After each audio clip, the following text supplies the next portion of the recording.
This is for the real organizers all over the country, the activists, the civil rights attorneys, the struggling parents, the families, the teachers, the students that are realizing that a system built to divide and impoverish and destroy us cannot stand if we do.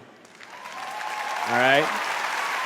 It's kind of basic mathematics. The more we learn about who we are and how we got here, the more we will mobilize. Now, this is also in particular for the black women, in particular, who have spent their lifetimes dedicated to nurturing everyone before themselves.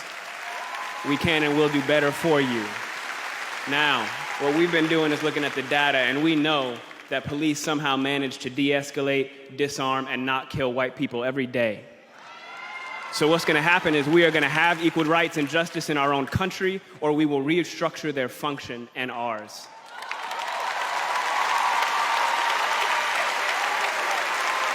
Yesterday would have been young Tamir Rice's 14th birthday.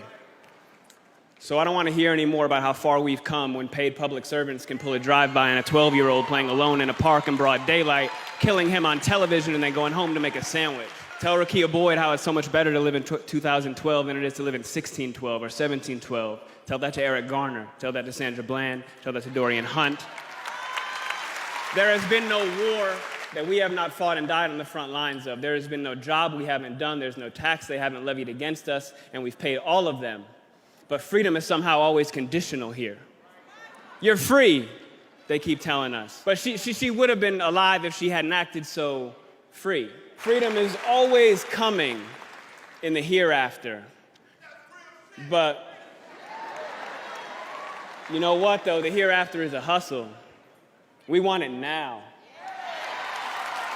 And let's get a couple things straight. Just a little side note. The burden of the brutalized is not to comfort the bystander.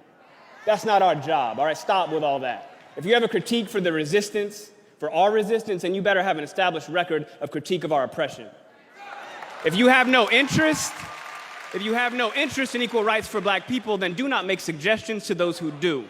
Sit down. We've been floating this country on credit for centuries, yo. And we're done watching and waiting while this invention called whiteness uses and abuses us, burying black people out of sight and out of mind while extracting our culture, our dollars, our entertainment like oil, black gold, ghettoizing and demeaning our creations, then stealing them, gentrifying our genius, and then trying us on like costumes before discarding our bodies like rinds of strange fruit. The thing is that just because we're magic doesn't mean we're not real. Thank you.